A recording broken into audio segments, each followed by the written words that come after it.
கிருபையே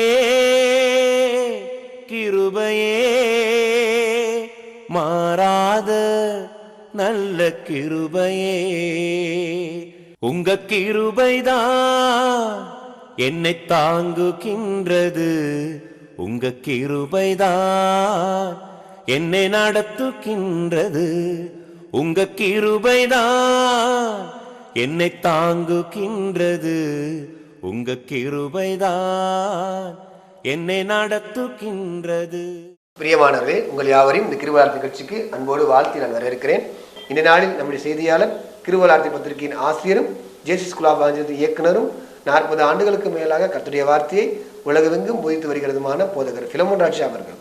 ஆவியா உடலா, ஆவியின் சிந்தையா உடலின் சிந்தையா, எது வாழ்வின் முக்கிய பங்கு எடுக்க வேண்டும் என்று தெய்வீக வாழ்க்கையிலே உடலின் சிந்தைக்கு, உடலின் செயலுக்கு, உடலின் விருப்பத்திற்கு முதலிடம் கொடுப்பதா, அல்லது உள்ளான மனிதனாகிய ஆன்மாவின் விருப்பத்திற்கு, ஆவிக்குரிய சிந்தைக்கு முதலிடம் கொடுப்பதா என்ற கேள்வியுடனே கூட ரோமர் 8ஆம் அதிகாரத்தில் இருந்து சில காரியங்களை கற்றுக்கொள்வதற்கு உங்கள் யாவரையும் அன்போடு கூட நான் வரவேற்கிறேன். 6-7ஆம் அதிகாரத்திலே ரோமர் நிருபத்திலே, கடிதத்திலே மனிதனுடைய பாவத்தை பற்றியும் அந்த பாவங்களுக்கு கடவுளினுடைய அருள் என்ற கிருபை, அவருடைய கருணை எப்படி பிரதிபலித்திருக்கிறது என்று பேசிக்கொண்டே வருகின்ற இந்த நிருபத்தை எழுதின அப்போஸ்தலனாகிய பவுல் 8ஆம் அதிகாரத்தில் ஒரு முக்கியமான செய்தியை அவர் பேசுகிறார். பாவத்தில் வாழ்ந்த பொழுது உடல் சார்ந்த சிந்தனை, பாவத்திலிருந்து வெளியேறின பிற்பாடு ஆவி சார்ந்த சிந்தனை, ஆத்மா சார்ந்த சிந்தனை என்று இதிலே அவர் ஆரம்பிக்கின்றார். அருளினாலே, அதாவது கிருபையினாலே, விசுவாசத்தின் மூலம் கடவுள் நம்மை ரட்சித்தார் என்று 7ஆம் அதிகாரத்திலே பாவத்திலிருந்து விடுதலை கொடுத்தார் என்று சொல்லுகிறவர், புதிய பிறப்பாகிய மறுபிறப்பு பெற்ற மக்கள் எல்லாருமே பாவ உடலின் எல்லைக்குள் வாழ வேண்டிய ஒரு சூழ்நிலையில் இருக்கிறோம். மீண்டும் அதை சொல்ல விரும்புகிறேன். மறுபடியும் பிறந்திருந்தாலும், ஆவிக்குள்ள பிறந்திருந்தாலும், ஆவியின் கனியோட பிறந்திருந்தாலும், ஆவியின் வித்தோட நாம் பிறந்திருந்தாலும், இந்த உடலானது பாவ உடலின் அதன் விருப்பங்களை சார்ந்த இந்த உலகத்தின் எல்லைக்குள் வாழ வேண்டும் என்பதனாலே இந்த 8ஆம் அதிகாரத்தை மீட்கப்பட்ட கிறிஸ்தவர்களுக்கு அவர் எழுதுகிறார். ஒன்று, ரொம்ப கடவுளுடைய காரியத்தில் ஈடுபடுறோம் என்று சொல்லி கொஞ்ச நாள் கழிச்சு காணா போவது, அல்லது ஏதோ முடிந்த அளவு வாழ்வது என்று இருப்பது. அதுக்கு வேற ஒன்றும் காரணம் அல்ல. உடலும் ஆவியும், ஆன்மீக வாழ்க்கையும் உடல் சார்ந்த சிந்தனையும் மாறி மாறி நம்முடைய வாழ்க்கையில வருவதனாலே இந்த மாதிரி எண்ணங்கள் எல்லாம் இருந்து கொண்டிருக்கிறது. இது ஒரு போராட்டம் நிறைந்த வாழ்க்கை என்று யூதாவிலே எழுதும் பொழுது அந்த நிருபத்தை எழுதினவர் சொல்லுகிறார். அப்ப அதுல இருந்து என்ன விழிப்புணர்வோடு நாம் இந்த ரோமர் 8ஆம் அதிகாரத்தை பார்க்க வேண்டும் என்றால், நம்முடைய இந்த பூமிக்குரிய வாழ்க்கையில ஆவிக்குரிய வாழ்க்கை வாழ ஆவியின் சிந்தனைக்கும் உடல் சார்ந்த சிந்தனைக்கும் போராட்டம் இருந்து கொண்டே இருக்கும் என்பதை நாம் மறந்து போய்விடக் கூடாது. இந்த கவனத்தை நாம் தவற விட்டு விடக்கூடாது. தேவனுடைய கிருபை, இந்த அருள், அந்த கருணை நம்முடைய ஆன்மாவை காப்பாற்றுகிறது. அதை மறந்துட வேண்டாம். ஏன்னா கிருபையினாலே விசுவாசத்தை கொண்டு ரட்சிக்கப்பட்டோம் அல்லவா? அது தொடர்ந்து நம்முடைய ஆத்மாவை காப்பாற்றுகிறது. ஆனால் நம்முடைய உடலில் ஏற்படுகிற விருப்பங்கள் இருக்குல்ல, முடிவுகள் இருக்கிறது அல்லவா, அது பாவத்தை செய்ய வழி நடத்துகிறது. அந்த பாவத்து நிமித்தமாக ஆவிக்குரிய வாழ்க்கையா உடல் சார்ந்த வாழ்க்கையா என்ற போராட்டம் இருந்து கொண்டிருக்கிறது. நாம திருமுழுக்கு எடுத்ததினால, திருச்சபையில் இருக்கிறதுனால, திருப்பந்தியில பங்கு பெறதுனால இந்த துன்பமும் போராட்டமும் நம்மை விட்டு நீங்கவே நீங்காது என்பதை புரிந்து கொண்டால்தான், நான் ஞானஸ்நானம் எடுத்துட்டேன், வார வாரம் திருப்பந்தியில பங்கு பெறேன், திருச்சபை கூட்டத்துக்கு தவறாம போறேன் என்பதினாலே நாம பத்திரமா இருக்கிறோம்னு நினைக்காதீங்க. அவர் மீட்டு பாதுகாத்து புதுப்பிறவியினாலே நம்மை சரிப்படுத்தி கொடுத்து விட்டார். அதை பத்திரமாய் பாதுகாப்பதற்கு போராட வேண்டும். என்னன்னா, நமக்கு உடலும் இருக்கிறது, ஆன்மாவும் இருக்கிறது. அப்ப இந்த உடல் சார்ந்த சிந்தனையும் நம்முடைய ஆன்மா சார்ந்த ஆவிக்குரிய சிந்தனையும் போராடி கொண்டேதான் இருக்கும் என்பதை ஒவ்வொரு கிறிஸ்தவரும் சரியாக புரிந்து கொள்ள வேண்டியவர்களாக இருக்கின்றோம். 8ஆம் அதிகாரத்தில் அவர் கிருபையினாலே நம்மை பாவத்திலிருந்து மீட்டு புது பிறவியை கொடுத்தார் என்று 6ஆம் அதிகாரத்தில் திருமுழுக்கினாலே புதிதாக பிறந்தோம் என்று ஆரம்பிக்கிறார் அல்லவா. 7ஆம் அதிகாரத்தில் அதை தொடர்கிறார் அல்லவா. இந்த 8ஆம் அதிகாரத்தில் அவர் என்ன பேச வராரு அப்படின்னு கவனிச்சிங்கன்னா, ஞானசானம் பெற்றவர்களே, திருமுழுக்கு பெற்றவர்களே, வார வார திருப்பந்தியிலே கர்த்தருடைய பந்தியிலே பங்கு பெறவங்களே, கிறிஸ்துவின் சரீரமாகிய சபையை, திருச்சபையை முக்கியம் என்று நினைக்கிற மக்களே, இந்த வாழ்க்கைக்கு ஒரு நிலை இருக்கிறது, ஒரு தரம் இருக்கிறது. அந்த தரத்தின்படி வாழ வேண்டும் என்று கடவுள் நம்மிடத்தில் ரிக்வெஸ்ட் பண்றார், கோரிக்கை விடுகிறார், அல்லது அந்த கிருபை நம்மை பார்த்து அழைக்கிறது. ஏங்க, நீங்கள் திருமுழுக்கு பெற்று திருச்சபையில் இருக்கீங்களே, திருப்பந்தியில் பங்கு பெறுறீங்களே, எனக்கு உங்களுக்குள்ள ஒரு ஆத்மா இருக்குது, ஆத்மாவாகிய அதை நான் பத்திரப்படுத்தி உங்களுக்கு கொண்டாந்து கொடுத்தேனே கிருபையினால, என்ன செய்கிறீங்க? அதுக்கு சாப்பாடு போட்டிங்களா? அதை பற்றி யோசித்தீங்களா? அதன்படி உங்கள் குணத்தை மாற்றினீங்களா? அப்படின்னு அது ஒன்றை நம்மிடத்தில் கேட்டுக்கொண்டு இருக்கிறது. இதை நாம் மறந்து போய்விட வேண்டாம். நீங்க இந்த மாதிரி ஆவிக்குரிய வாழ்க்கை வாழ கிருபையாகிய நான் உங்களுக்கு உதவி செய்கிறேன் என்றும், அந்த உதவியை உங்கள் ஆன்மீக வாழ்க்கைக்காக பயன்படுத்தி கொள்ள வேண்டும். இல்லாட்டி என்ன சொல்லுவோம் தெரியுமா? வீடு கட்டிட்டா, குழந்தை பிறந்துட்டா, கல்யாணம் ஆயிடுச்சுன்னா, தொழில முன்னேற்றம் வந்தா, படிப்புல முதல் நிலையில வந்தா, தேவ கிருபையால இதெல்லாம் எனக்கு நடந்ததுன்னு சொல்லி கொண்டு இருப்போம். நாம் எல்லாமே அவர் கிருபையால தான் நடக்குது, நான் இல்லைன்னா சொல்ல வரல. ஆனால் இந்த கிருபை என்ற அருள், இறைவனினுடைய கருணை நமக்கு எதற்காக கிடைத்ததே என்றால், அதனுடைய தொடக்கமே நம் ஆன்மீக வாழ்க்கையை ஆன்மீக சிந்தனையிலே நிலைநிறுத்தி வைப்பதற்காக நம்மை மறுபடியும் பிறக்க வைத்திருக்கிறது. ஆனால் நம்ம என்ன செய்யறோம்? இது ரொம்ப முக்கியம், எதிர்கால தேவைக்கு என்று ஒன்று வைத்திருக்கிறோம் என்று சேமித்து வைக்கிற பழக்கம் இருக்கிறது அல்லவா. ஏதோ திடீரென்று நாம் திட்டமிட்டதை மீறி போய் செலவு வரும் பொழுது அதை எடுத்து பயன்படுத்தி கொண்டு அப்புறமேலாக நான் திருப்பி வைத்து விடலாம் என்று சொல்லுகிறோம் பார்த்தீங்களா. அதை போல ஆவிக்குரிய வாழ்க்கையிலையும் செய்ய ஆரம்பிச்சிடும். இதை தூக்கி அதில் போட்டு, அதை தூக்கி இதில் போட்டு எல்லாத்தையும் குழப்பிட்டீங்களேன்னு சொல்ற மாதிரி இங்கே 8ஆம் அதிகாரத்தில் இதை தான் அவர் சொல்லுகிறார். கிருபையை எதற்கு பெற்றோம் என்பதை சிந்திக்க சொல்லுகிறார். அந்த கிருபை நமக்கு எதை பெற்று கொடுத்தது என்று சிந்திக்க சொல்லுகிறார்.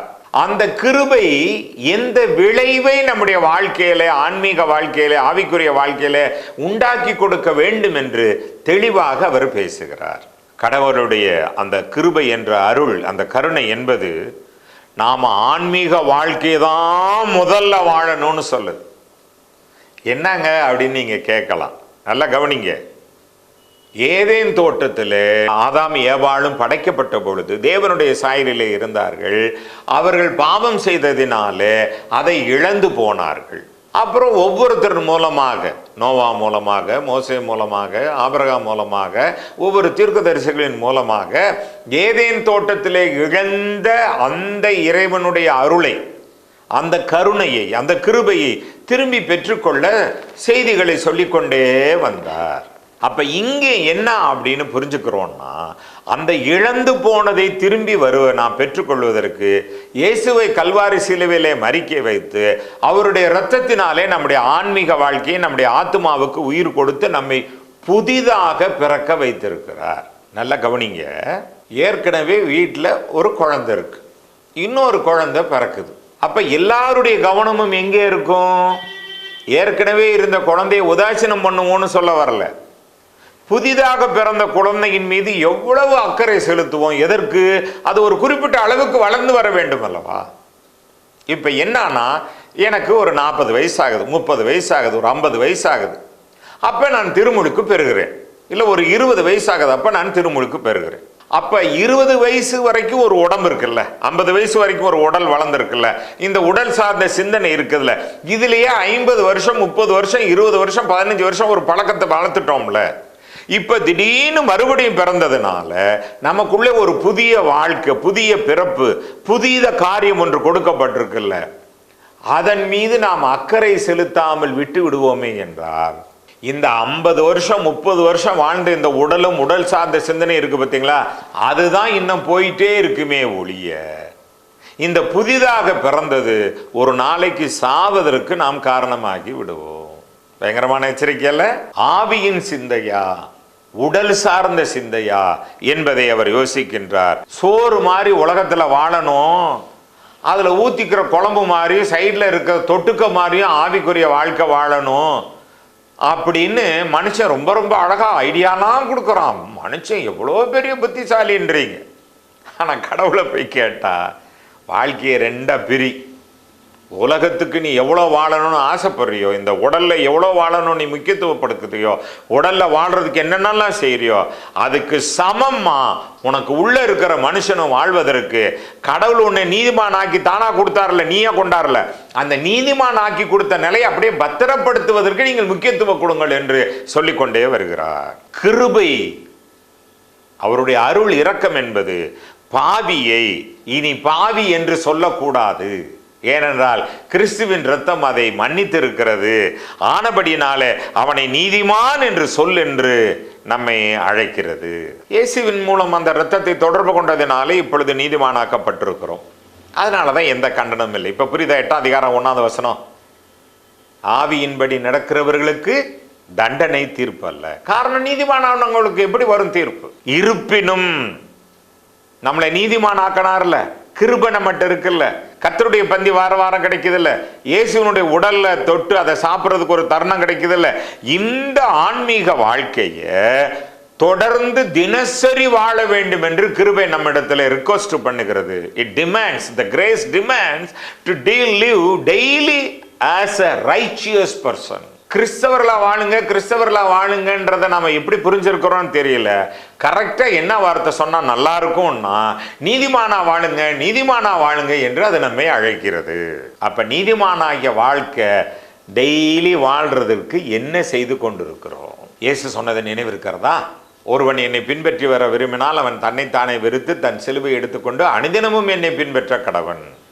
அதாவது ஏன் சிலுவை எடுத்துட்டு வரணும்னாருன்னா, பாவத்திலிருந்து நம்மளை காப்பாத்துறதுக்கு இயேசு சிலுவையில என்னென்னலாம் கொடுத்து நம்மளை காப்பாத்தினார். அப்ப நம்மகிட்ட கொடுத்து நம்மளை காப்பாத்தின நிலைமைய தொடர்ந்து காப்பாத்திக்கிறதுக்காக நாமளும் திரும்பி ஒரு சிலுவையை சுமக்க வேண்டியிருக்கு. என்னன்னா, இந்த உலகத்தின் காரியங்கள் கிறிஸ்துவின் கிருபையினாலே பாவத்திலிருந்து விடுதலையாகி நீதிமானானோம் பார்த்தீங்களா, அதுல இருந்து வெளியவா வெளியவா வெளியவான்னு ஏதாவது ஒரு சூழ்நிலையில நம்மளை அழைத்து கொண்டே இருக்கும். அப்ப இந்த உலகம் நியாயமா பேசும், ஞானமா பேசும், புத்திசாலித்தனமா பேசும், ஸ்மார்ட்டா பேசும், இன்டெலிஜென்ஸா பேசும், எப்படி எப்படியெல்லாம் பேசி நம்மை நீதிமான் என்ற நிலையிலிருந்து வெளியே கூப்பிடும். அப்ப நீதிமானுடைய வாழ்க்கையிலையா அல்லது பூமிக்குரிய ஸ்மார்ட்டா நான் எல்லாத்தையும் செஞ்சு முடிச்சு நம்பர் 1 எனக்கு மத்தியில் இருக்கிற எல்லாரும் மத்தியில நான் நல்லா வாழ்ந்தா, உலகத்துல 4 பேர் மதிக்கிற மாதிரி நான் வாழ்ந்தா, இதுதான் கிறிஸ்தவர்களுக்கு இருக்கிற நல்ல வாழ்க்கை என்று அநேகர் இயேசுவினிடத்துல வருவாங்கன்னு எல்லாரும் நம்பிக்கிட்டு இருக்கோம் பார்த்தீங்களா? அது அல்ல கிறிஸ்து சொல்லி இருக்கிற வாழ்க்கை. உலகத்துல நல்லா வாழலாம், நல்லா முன்னேறலாம், அதெல்லாம் சொல்லல, அது வேற. ஏன்னா அதையும் வாழணும் இதையும் வாழணும். ஆனா இதை வாழ்றதுனால அதை விட்டு விட வேண்டாம். இயேசு சொன்ன ஊமை நினைவு இருக்கிறதா? அன்றியும் பரலோக ராஜ்யமானது மணவாளனை சந்திக்க புறப்பட்டு போன 10 மணவாட்டிகளாகிய கன்னிகைகளுக்கு ஒப்பாய் இருக்கிறது. 10 பேரும் தீவட்டிகளோட போனார்கள். அதில் 5 பேர் தான் கொஞ்சம் அதிகமா எண்ணெயை கொண்டாந்தாங்க, 5 பேர் கொண்டாடவில்லை. போயிட்டோம்ல, அவரை பார்க்க போறோம்லன்னு அவங்க வந்துட்டாங்க. இது ஞானசானம் எடுத்து வந்தவங்களுக்கு பேசுறாரு இந்த ஓமைய. மணவாளன் வர தாமதித்த பொழுது, இந்த உலகத்திலே நம்முடைய முடிவு தள்ளி போகும் பொழுது, நம்முடைய மரணம் இந்த உடலில் இருக்கிற வாழ்க்கைக்கு ஒரு முடிவு வருவது தள்ளி போகும் பொழுது, அல்லது கிறிஸ்துவின் வருகை தள்ளி போகும் பொழுது, நாம் நீதிமானாக்கப்பட்டோம் அல்லவா? திருமுழுக்கில அந்த நீதிமானாக்கப்பட்ட நிலையை தொடர்ந்து கொண்டாந்த தீவெட்டி ஆகிய அந்த விளக்கை எரிய வச்சுக்கிட்டே இருக்கிறதுக்கு எண்ணெய் ஆகிய வசனத்தை ஊற்றிக்கொண்டே வசனத்தின்படி நான் பேசுறேன், வசனத்தின்படி சாப்பிட்றேன், வசனத்தின்படி ட்ரெஸ் பண்றேன், வசனத்தின்படி பழகிறேன், வசனத்தின்படி எனக்கு நண்பர்கள், வசனத்தின்படி குடும்பம் நடத்துறேன், வசனத்தின்படி தொழில் செய்கிறேன். மன்னிக்கும் இந்த மாதிரி சொல்வதற்காக, பட் கொஞ்சம் நல்லா யோசிச்சு பாருங்க. அப்படின்ற அந்த எண்ணெயை, அதிகப்படியான எண்ணெயை கொஞ்சம் கூட வச்சு அதை தொடர்ந்து ஊற்றிக்கொண்டே இல்லை என்றால் நியாய தீர்ப்பு வருவதற்கு முன்பாக, மணவாளன் வருவதற்கு முன்பாக தீவட்டியில் எண்ணெய் தீர்ந்து போனால் இருளாகிவிடும் வாழ்க்கை. அந்த அவசரத்துக்கு என்ன வாங்க போறப்ப கதவு அடைபட்டு விடும். இது ஒன்றும் பெரிய விஷயம் இல்லை, ஆனால் பெரிய காரியம் இதில் இருக்கு. என்ன சொல்ல வரேன் அப்படின்னா, தானா நம்மளை நீதிமான் ஆக்கி, தானா நம்மளைய பரிசுத்தமாக்கி, தானா நம்மளைய ஆவிக்கிறவங்களை ஆக்கி, தானா நமக்கு பரலோகத்தை எழுதி கொடுத்து நம்மை உடன் சுதந்திரராக மாற்றி வச்சவற்றாரு. அதை மெயின்டைன் பண்ணுற வேலையாவது நமக்கு கூடாதா? ஏங்க, நீங்கள் யாராவது உங்கள் பிள்ளைகளுக்கு ஒரு ஃபோனோ ஒரு இருசக்கர வாகனமோ வாங்கி கொடுத்துட்டு அந்த பிள்ளைங்க அதை ஒழுங்காக பயன்படுத்தாட்டி, ஏன் இதை உனக்கு துடைக்க கூட நேரம் இல்லையா? இந்த பொருள் தான் பெற்றாராகி எங்களுடைய முயற்சியினால நாங்கள் எங்களை தியாகம் பண்ணிக்கு உனக்கு ஓசியில் வாங்கி கொடுத்தோம். ஓசியிலன்னு சொன்னாதான் புரியுதோ, அதை தான் கிருபைன்னு சொல்லுது. வாங்கி கொடுத்தோம், அதை பத்திரப்படுத்துறது கூட உனக்கு முடியலை, தொலைச்சிட்டேன், உடைச்சிட்டேன், அழுக்காக்கிட்டேன், இடிச்சிட்டேன் அப்படின்னு சொன்னால் நமக்கு எவ்வளோ வேதனை வருகிறது. அந்த சிந்தனை அப்படியே கொண்டு வாங்க இந்த ரோமர் 8ஆம் அதிகாரத்திற்கு. ஸோ நீதிமானாக்கப்பட்ட நிலையை நாம் இழந்து போய்விட வேண்டாம். தினம் தினம் தினம் தினம் தினம் ஆன்மீகவாதிகளாக நீதிமானாக்கப்பட்ட நிலையில நீதிமானாக வாழ்கிறவனுக்கு பெயர் தான் கிறிஸ்தவன். அவ்வாறு வாழ்க்கை வாழ என்ன செய்யலாம்? அந்த வாழ்க்கையை கொடுத்தவர் அவர் தான் நீதிமான்றாரு. அது என்னான்னு கூட எனக்கு தெரியல, ஏன்னா என் பாவத்தெல்லாம் அவர் தான் கழுவினார். நம்ம எல்லாருக்கும் அந்த கேள்வி இருக்கு. அது என்னான்னு தெரியாததுனால அவரே நம்ம கையில் கொடுத்து இந்த மாதிரி வாழ்ந்தாதான் நீதிமான் வாழ்க்கை. இதை தொடருன்னு சொல்லி பைபிளை கையில் கொடுத்துருக்கிறார். பைபிள் படியெல்லாம் யாருங்க நடக்க முடியும்? யாராவது ஒருவர் இந்த பைபிள் படி நடக்கிறாரா? யாரோ ஒருவர் சொன்னாராம், இயேசு எனக்கு ரொம்ப பிடிக்கும், ஆனால் ஒரு கிறிஸ்தவனை கூட நான் இந்த பூமியில் பார்க்கவே இல்லை. பைபிளே சொல்லுது, உலகத்தானாவும் வாழுவான், கடவுள் பிள்ளையாவும் வாழுவான். அப்ப ரெண்டுக்கும் இடையில போராட்டம் வரதான் செய்யும். அப்ப இயேசுவை பிடிச்ச இந்த ஆளுக்கு, இந்த நபர்களுக்கு இயேசு சொன்னபடி அவங்க நடந்துட்டு போக வேண்டியதானே. இவங்களை யாரு போய் சென்சஸ் எடுக்க சொன்னது? யாரெல்லாம் கிறிஸ்தவன், யாரெல்லாம் கிறிஸ்து சொன்னபடி நடக்கிறான்னு உங்களையும் என்னையும் யாரும் போய் அடுத்தவனை வேலை பார்க்க சொல்லி, அடுத்தவனை விசாரிக்க சொல்லி நமக்கு எங்க வேலை கொடுத்தாரு? உங்களுக்கு இயேசுவை பிடிக்குது இல்ல, இயேசுவை நம்புறீங்கல்ல, அப்ப இயேசு சொன்ன மாதிரி நீங்க வாழ ஆரம்பிங்க. நான் வாழ ஆரம்பிக்கணுங்க. யாரெல்லாம் வாழலன்னு சொல்லிக்கிட்டு இருக்கிறதுக்காக நாம அழைக்கப்படலையே. யோசித்து பார்க்க வேண்டும். அப்ப கடவுளிடமிருந்து பிரித்தது பாவம் என்று நமக்கு அறிவு முதலிலே இருக்கிறதல்லவா? அப்ப கடவுளிடமிருந்து பிரிக்கின்ற பாவத்தை மீண்டும் செய்யாமல் இருந்தால் நீதிமானாய் இருந்து விடலாம். முதலிலே அசுத்தமாக கடவுள் நம்மை பார்த்தார் அல்லவா? நாமே நம்மளை அசுத்தமாக பார்த்தோம் அல்லவா? இப்பொழுது நம்மை சுத்தமுள்ளவர்களாகவும் சாதகமான, எனக்கு சொந்தமான என்ற சாதகமான நிலையிலும் அவர் நம்மை பார்க்கிறார். அப்ப இதை தொடர்றதுக்கு நமக்கு என்ன கொடுத்து உதவி செய்யறாருன்னா, முதல்ல பைபிளை கொடுத்துருக்கிறார். தனியா படிங்க, குடும்பமா படிங்க, சபையா படிங்க, காலையில படிங்க, மதியானம் படிங்க, இரவில படிங்க. படிச்சதை பயிற்சி செய்யுங்க. பிரார்த்தனையை தொடர வேண்டும். நம்முடைய வாழ்க்கையின் ஒவ்வொரு செயலிலும் அதை தொடர வேண்டும். நீதிமான் என்பவன் கடவுளை பிரியப்படுத்த வாழ்கிறவன். உடலில் வாழ்கிறவன் இந்த உடல் சார்ந்த குடும்பத்தையோ, மனைவியோ, பிள்ளைகளையோ, வேலையோ, முதலாளியோ, தொழிலையோ அதை சந்தோஷப்படுத்த வாழ வேண்டும். அந்த வாழ்க்கை வாழணும். ஆனா அந்த வாழ்க்கையில கூட இந்த நீதிமானானவனுக்குன்னு ஒரு சக்தி இருக்கு பார்த்தீங்களா, ஒரு கிருபை இருக்கு பார்த்தீங்களா, ஒரு தரம் இருக்கு பார்த்தீங்களா. அந்த தரத்தை எங்க காட்ட சொல்றாரு? இந்த உடல் சார்ந்த வாழ்க்கையில காட்டுங்க. ஏன்னா நீ இன்னையிலிருந்து நீதிமான். அப்ப முயற்சிகளை செய்து கொண்டே இருங்கள். ஒவ்வொன்றையும் கடவுளை பிரியப்படுத்துற மாதிரி நாம் முயற்சி செய்து கொண்டே இருக்கணும். முயற்சி செய்யறப்ப விழலாம், திரும்பி எழுவதற்காக பைபிள் இருக்கிறது, பரிசுத்த ஆவியானவர் இருக்கிறார். நீங்கள் ஏற்றுக்கொள்ளத்தக்கவர்களாக மாறி இருக்கிறீங்க. நீதிமான்னா தான். அப்படின்னா என்னன்னா, திரும்பி திரும்பி முயற்சி பண்ணா அவர் நம்மளை ஏத்துக்குவாருன்றதை மறந்து போய்விட வேண்டாம். ஏன்னா ஏதேன் தோட்டத்திலே பேசுறாரு பாருங்க, நம்மகிட்ட அந்த நிகழ்ச்சியை பாருங்க. அவங்கள வெளியே போன்றாரு போல, கடைசியில் துரத்தி விட்டாரு. துரத்தி விட்டுட்டு எக்கேடு கட்டு போன்னு விடலை. அப்போ சபைக்குள்ள இருக்கிற நம்ம ஒருவேளை விழுந்தாலும் அந்த நிகழ்ச்சியை பார்த்துக்கலாம். வசனங்களை கொண்டு மனிதன் மீட்கப்படுவதற்கு தேவையான திட்டங்களை எப்படி அவர் வெளிப்படுத்தினாரோ அதை போல திருமுழுக்கு எடுத்த பிற்பாடு நான் விழுந்து போனாலும் நீதிமான் என்ற நினைப்பை நமக்குள்ள கொண்டாந்து அந்த ஆவிக்குரிய வாழ்க்கையை, செயலை, சிந்தனைகளை, பழக்கத்தை, பேச்சை, நம்பிக்கையை, வசனத்தின்படியான வாழ்வை வெளிப்படுத்தி கொண்டே இருக்கும் பொழுது அதற்கு பெயர் ஆன்மீக வாழ்க்கை என்றும், அவர் நம்மை நியாயப்படுத்தி இருக்கிறார்ல அல்லது நீதிமானாக்கி இருக்கிறார்ல, அந்த நிலைமையிலேயே நாம் இருப்பதற்கு இயேசு கிறிஸ்து ஆன்மீக வாழ்க்கைனா என்னானோ அதுக்கு எப்படி உதவி செய்யறதுன்னு சொல்றார். சரிங்க, ஒரே ஒரு வார்த்தையில சொல்லிட்டு இதை நம்ம தொடர்ந்து படிக்கலாம். என்னன்னா, ஆன்மீக வாழ்க்கைனா என்ன, அதுக்கு ஒரு பெரிய விளக்கம் இருக்கு. ஆனா எளிமையா ஒரே ஒரு வார்த்தை சொல்றேன். திருமுழுக்குக்கு முன்னாடி எதெல்லாம் செஞ்சோமோ அதெல்லாம் மொத்தமா நிறுத்திடணும். ஏன்னா திருமுழுக்கு எடுக்கும் பொழுது ஒரு முக்கியமான விஷயம் செய்த ஞாபகம் இருக்கிறதா? கடந்த கால செயலை விட்டு, பாவத்தை விட்டு மனம் திரும்பி, கடந்த கால சடங்காச்சாரங்களை விட்டு மனம் திரும்பி, கடந்த கால உபதேசத்தை விட்டு மனம் திரும்பி, கடந்த கால நம்பிக்கை விட்டு மனம் திரும்பி கிறிஸ்து சொன்னபடி வாழும்படியாக we have made a U-turn, நம்மை மாற்றினோம் அல்லவா? அந்த மாறி நடக்கிற வாழ்க்கைக்கு பேர் தாங்க ஆன்மீக வாழ்க்கை, ஆவிக்குரிய வாழ்க்கை. அப்ப திரும்பி பழையபடி போட்டு குழப்பம் என்ன அர்த்தம்? கொஞ்சம் தூரம் முன்னாடி போறோம், திரும்பி கொஞ்சம் தூரம் பின்னாடி போறோம், கொஞ்சம் தூரம் முன்னாடி போறோம், கொஞ்சம் தூரம் திரும்பி பின்னாடி வரோம். அப்ப இப்ப எங்க நிக்கிறோம்? இதுவும் இல்லாம அதுவும் இல்லாம நிக்கிறோன்றதை தான் இவ்வளவு நேரம் இந்த 8ஆம் அதிகாரத்திலே நம்ம யோசிக்க சொல்லுகிறார். அப்ப பழைய வாழ்க்கை முறையிலே இருந்து மிக மிக வித்தியாசமான வாழ்க்கை முறை என்பதைத்தான் கடவுள் தன்னுடைய வார்த்தையிலே வெளிப்படுத்துகிறார். ஒரு சின்ன உதாரணம் சொல்றேன். அந்த ஏழை விதவை தன்னிடத்திலிருந்து எல்லாவற்றையும் கொடுத்து விட்டான். இது ரொம்ப ஆச்சரியமா இருக்குல்ல? அந்த பணக்காரன் அவனிடத்தில் நான் நித்திய ஜீவனை பெற்றுக்கொள்ள என்ன செய்யணுன்றப்ப சட்டப்படியெல்லாம் நடனாரு, அதெல்லாம் நடக்கிறேன்னா சரின்னு ஒத்துக்கிட்டாரு. அப்போ ஒன்று சொன்னாரு, உனக்கு இருக்கிறதெல்லாம் வித்து தர்த்தனிட்ட கொடுத்துட்டு என்னை பின்பற்று அப்படின்னு சொன்னார். நான் பேசுவது உங்களுக்கு புரிகிறது என்ற நம்பிக்கை. உனக்கு 2 உடை இருந்தா இன்னொருத்தனுக்கு கொடுன்றார். நீதி நிமித்தம் துன்பப்படுகிறவர்கள் பாக்கியவான்கள், கர்த்தருடைய வேதத்துல தியானமா இருக்கிற மனுஷன் பாக்கியவான். இதெல்லாம் நிறைய அந்த அட்டவணை வந்துகிட்டே இருக்கு பார்த்தீங்களா? அப்ப இந்த மாதிரி முந்தி இல்லைல்ல, இப்ப அந்த மாதிரி நாம இருக்கணும். இது எப்படி இருக்க முடியும்? அவர் மேல வைக்கிற நம்பிக்கை தான்.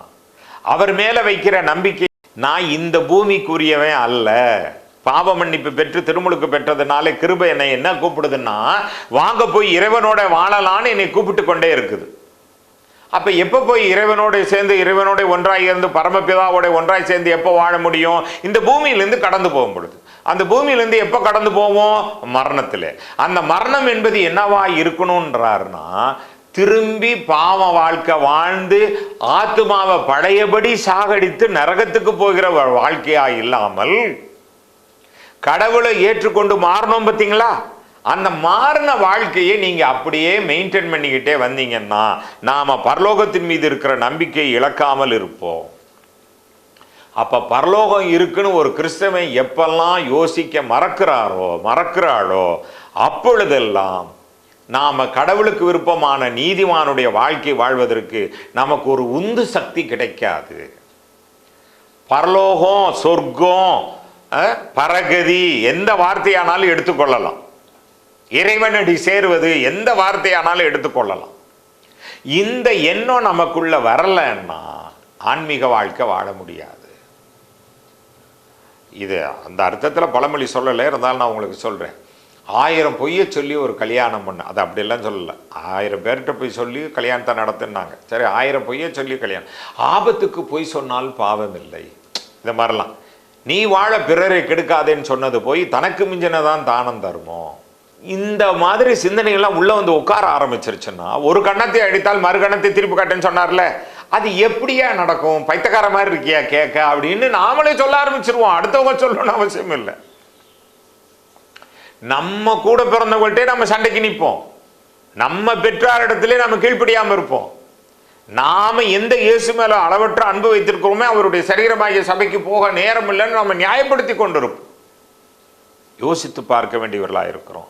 இந்த உந்து சக்தி என்பது பரலோகத்தை பற்றி சிந்தனையாக இருக்க வேண்டும். அதன் மேல் நான் வைத்திருக்கிற நம்பிக்கையாக இருக்க வேண்டும். ஏன்னா ஏசு அங்கர்தானே வந்தாரு, நான் திரும்பி உங்களை அங்கே கூட்டிட்டு போறேன்னு சொன்னார்ல. அப்ப அந்த சிந்தனை அடிக்கடி நமக்கு வந்து கொண்டே இருக்க வேண்டும். ஏன் இயேசு நம்மளை எங்க கூட்டிட்டு போவாரு? அவர் மரித்தார், அடக்கம் பண்ணப்பட்டார், அவர் உயிரோடே கூட எழுந்தார். அவருடைய உயிர்த்தெழுதலின் மூலமாக நாமும் திருமுழுக்கிலே அவரோட இணைந்திருக்கின்றபடியினாலே அவர் இருக்கிற இடத்திற்கு இப்ப நாம போக போறோம். அதற்கு பெயர் பரலோகம். நீதிமான் தான் அங்க போக முடியும். நாம போக முடியுமா? நிச்சயமா போவோம். ஏன்னா இயேசுவினுடைய பாடு, மரணம், அடக்கம், உயிர்த்தெழுதல் என்ற நற்செய்தியை கேட்டு திருமுழுக்கிலே கீழ்ப்படிந்து அவராலே நீதிமானாக்கப்பட்ட பரிசுத்த வாழ்க்கையை பெற்றுக்கொண்டதுனால 100க்கு 100 எந்த பிழையும் இல்லாமல் போய் சேர்வோம். எப்ப? இந்த உடலை விட்டு நம்முடைய ஆத்மா பிரியும் பொழுது, ஆவி பிரியும் பொழுது. அப்ப இந்த உடலை விட்டு பிரியறப்ப இந்த ஆத்மா திருமுழுக்குக்கு முன்னாடி இருந்த மாதிரியே திரும்பி வாழ ஆரம்பித்து விட்டால் நம்பிக்கையற்றவர்களாய் நாம் போய்விடுவோம். இந்த கடவுள் கொடுத்த வாழ்க்கையை ஏற்றுக்கொள்கிற திறனை நமக்கு கொடுத்திருக்கிறார். பரலோகத்துக்குள்ள போவதற்கு உறுதியும் செய்திருக்கிறார். ஆனபடினாலே ஆன்மீக வாழ்க்கை வாழ்வதற்கு அவர் வழிமுறையை நமக்கு வழங்கி இருக்கிறார். முன்பு குற்றமுள்ளவன் நான், இப்பொழுது குற்றமற்றவன் நான். முன்பு பூமியின் காரியங்களை அனுபவிக்க ஆசைப்பட்ட நான், இப்பொழுது ஆவிக்குரிய காரியங்களை அனுபவிக்க நான் தொடர்ந்து போராடி ஆசைப்பட வேண்டியவனாய் இருக்கிறேன். முன்பும் நான் பாவத்தோட போராடினேன், சோர்ந்து போனேன், பாவியாயிருந்தேன். இப்பொழுதும் நான் பாவத்தை எதிர்த்து போராட வேண்டும். காரணம் என்னவென்றால், அன்று நான் போராடினேன், இன்று கடவுளுடைய ஆவியானவரும் கடவுளுடைய கிருபையும் நான் பரிசுத்தமாக்கப்பட்ட நிலையும் எனக்கு தொடர்ந்து கூட இருக்கிறபடியால் பாவத்தை வெறுத்தேன் அல்லவா, அந்த வெறுப்பையும் தொடர்ந்து வைத்து கொண்டால் பாவம் செய்ததினாலே அங்க பாவியானோம். இங்க பாவம் செய்யாமல் இருக்க நாம் போராடுகிறோம். ஏனென்றால் நாம் பரிசுத்தவான்கள், நீதிமானாய் இருக்கிறோம். இந்த போராட்டத்துக்கு மத்தியிலே நாம தான் பரலோகத்தை பற்றிய சிந்தனையை நமக்குள்ளே கொண்டு வர வேண்டும். கிருபை நம்மை நீதிமானாக ஆக்கி இருக்கிறது. அந்த கிருபை நாம் பரிசுத்தமாக்கப்படுவதற்கு உதவி செய்கிறது. ஏன்னா மீட்கப்பட்ட கிறிஸ்தவங்களுக்கு தானே அந்த ரோமர் கடிதத்தை எழுதுகிறார். பரிசுத்தவான்கள் ஆனவர்களுக்கு பரிசுத்தவான்களாய் தொடர்ந்து இருக்கும்படியாக அவர் எழுதுகிறார் அல்லவா. அப்ப அது என்ன செய்கிறது என்றால், இந்த கிருபை முதல்ல பாவத்திலிருந்து வெளியில வர உதவி செஞ்சுச்சுல அந்த கிருபை, இப்ப நாம தொடர்ந்து பரிசுத்தமாக ஆகிக்கொண்டே இருப்பதற்கு அந்த கிருபை தொடர்ந்து உதவி செய்கிறது. அது வசனத்தின் மூலமாக, வசனத்தை பயிற்சி செய்வதன் மூலமாக அது நமக்கு உதவி செய்கிறது. நீங்கள் ரட்சிக்கப்பட வேண்டும் என்பது தேவனுடைய சித்தமாயிருக்கிறது. சரியான சத்தியத்தை கேள்விப்பட வேண்டும், சத்தியத்தை விசுவாசிக்க வேண்டும், பாவ வாழ்வை விட்டு மனம் திரும்ப வேண்டும், இயேசுவே தேவனுடைய குமாரன் என்று நாவினால் அறிக்கையிட வேண்டும், பாவ மன்னிப்புக்கென்று ஞானஸ்நானம் பெற வேண்டும். ரட்சிக்கப்படுகிறவர்களை கர்த்தர் அனுதினமும் சபையிலே சேர்த்து கொண்டு வந்தார். பரிசுத்த வேதாகமத்தை முறையாக கற்றுப்பெறும் ஆசிர்வாதம் வாழ்க்கையில் கிடைக்காமல் போய்விட்டதே என்று ஏங்குவோருக்கு ஓர் அரிய வாய்ப்பு. நீங்களும் வீட்டிலிருந்தே பரிசுத்த வேதாகமத்தை கற்றுக்கொள்ளலாம். சான்றிதழ் மற்றும் பரிசுத்த வேதாகமத்தை பரிசாக பெற கிருபை உள்ள வார்த்தை, தபால் பெட்டி எண் 15, அரசடி, மதுரை 625016. மேலும் தொடர்புக்கு 9244214421 9244314431. தொடர்புக்கு 9244214421 மற்றும் 9244314431. கிருபையுள்ள வார்த்தை, தபால் பெட்டி எண் 15, அரசரடி, மதுரை 625016.